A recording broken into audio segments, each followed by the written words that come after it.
kuryente ang pinakamadaling operahan.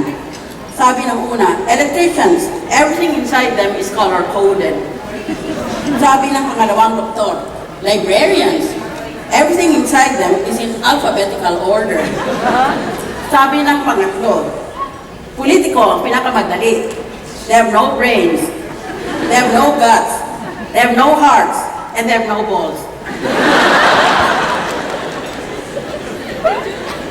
Top 3 na pinakasinungaling na trabaho sa Pilipinas. I will start with number 3 and then 2 and 1. Number 3, beautician. Sasabihin nilang maganda ang customer kahit hindi naman talaga.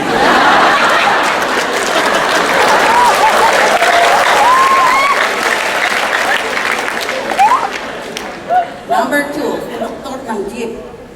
Sasabihin niya na dalawa pa ang kasya, kahit tuwag na.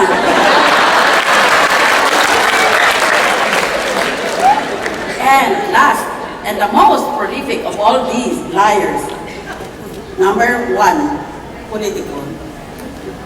That's the end of the story.